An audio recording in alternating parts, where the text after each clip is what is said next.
अपनी बेटी को हमेशा ऐसी शिक्षा देना कि वो अपने ससुराल जावे तो तुम्हारा नाम रोशन करे।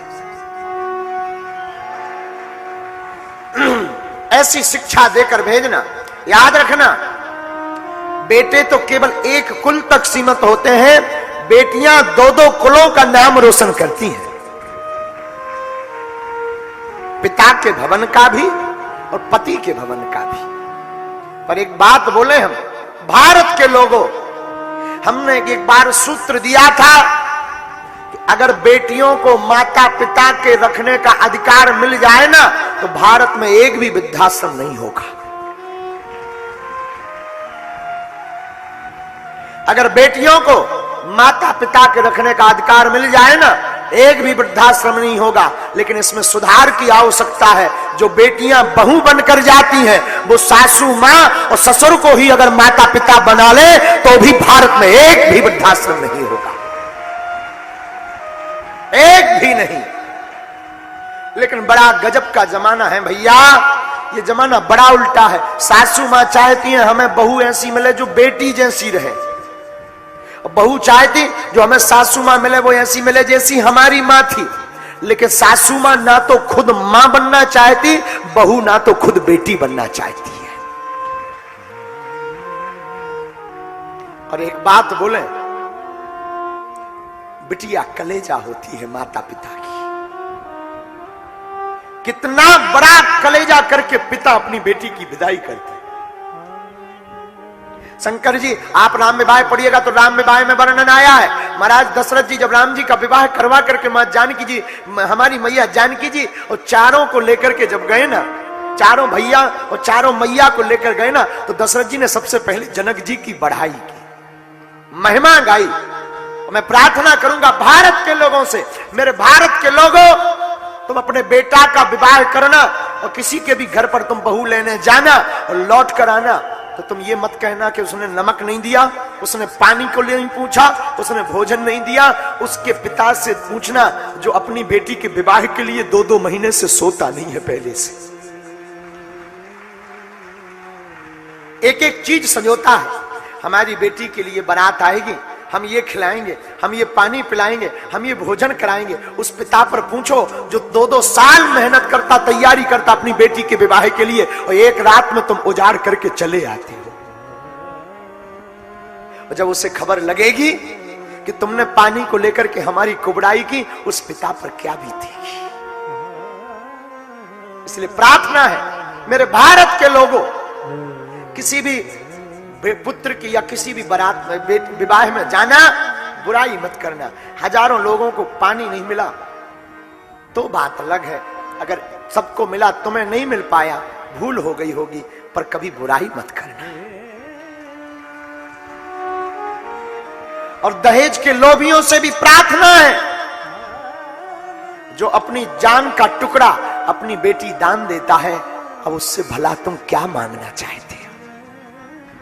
उस पिता से पूछो क्या बीतती है जब जिसकी बिटिया अपने घर से विदा होती। उस मां से पूछो जिसके आंगन में बेटी 20 साल तक चहकती रही, कूदती रही, खेलती रही, एक रात में वो पराई हो जाती।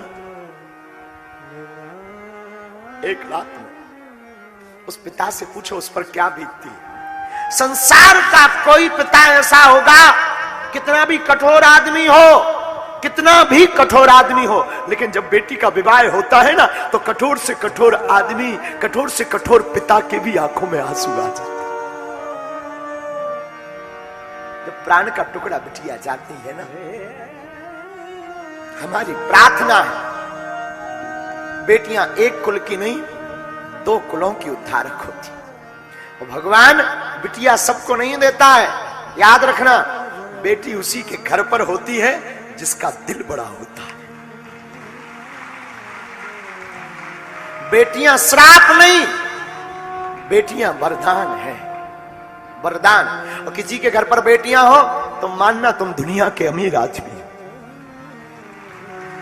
पुत्र तो एक घड़ी पूछेंगे नहीं, बेटी का विवाह कितने भी साल हो जाए, बेटी कितनी भी व्यस्त रहे, लेकिन रात 2 दिन में फोन लगा ही लेती, पापा ठीक है, मां ठीक है, रक्षाबंधन आती है, बहन आ ना पाए, अपने घर की याद में कोई पड़ोस का व्यक्ति जाने वाला हो ना, तो वो बहन जल्दी जल्दी कुछ कुछ बनाती है, जल्दी जल्दी पैकिंग करती, उसमें राखी डालती। अंकल अंकल अंकल अंकल आप जा रहे ना, ये राखी हमारे भाई की कलाई तक पहुंचा देना, ताकि रक्षाबंधन पर हमारे भाई की कलाई सूनी न रहे।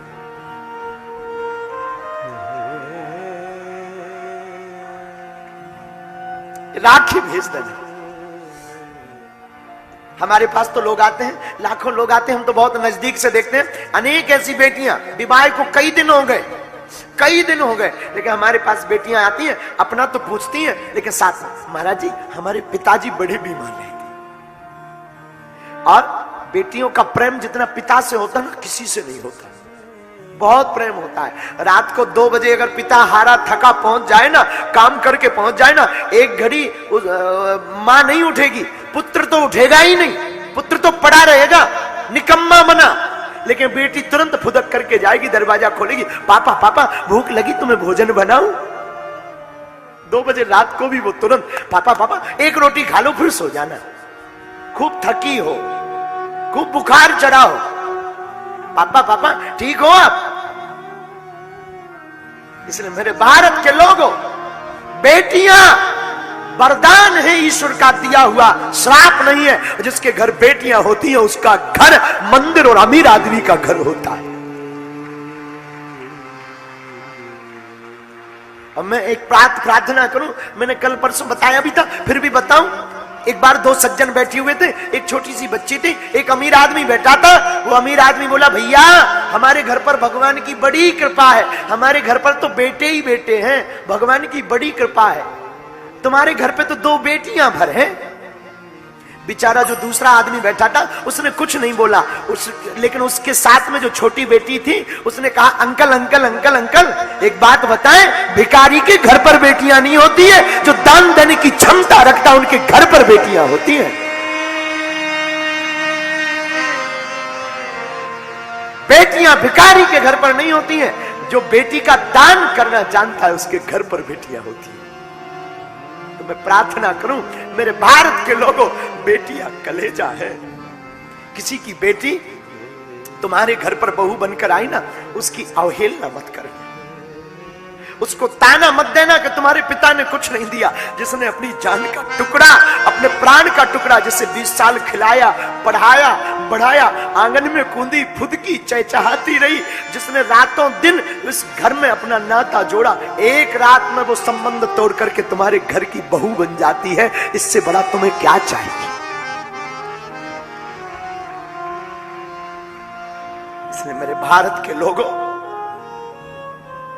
प्रत्येक अभिभावक से हमारी प्रार्थना है, अपनी बेटी को ऐसा संस्कार देना। मेरी माँ, हे माताओं, नागपुर की माताओं, अपनी बिटिया को ऐसा संस्कार देना कि जब वो जावे तो तुम्हारा नाम रोशन करे उसका खानदान में जाकर। उन्हें रामायण पढ़वाना, गीता पढ़वाना, उनको शास्त्र सुनवाना, और बेटियों को केवल घर का कामकाज नहीं बताना। वर्तमान समय में मैं प्रार्थना करूंगा प्रत्येक माता पिता से, अपनी बेटी को रामायण भी पढ़वाना और वीरता और बहादुरी के लिए अस्त्र शस्त्र चलवाना भी सिखाना, ताकि कोई तुम्हारी बेटी, हमारी बहन और हमारी बेटी पर कोई अगर गलत निगाह से देखे तो उसकी आंखें निकालने की क्षमता रख सके। बेटी को सर्वगुण संपन्न रखना, जरूरत पड़ने पर वो महारानी लक्ष्मीबाई बन जाए और जरूरत पड़ने पर वह पार्वती जी जैसा स्नेह लुटाए।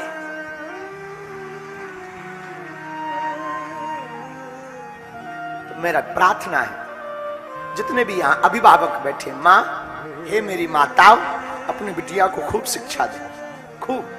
बिटिया, ससुराल जाना, ससुराल में तुम्हारा पति ही परमेश्वर है, बात बात पर लड़ना मत।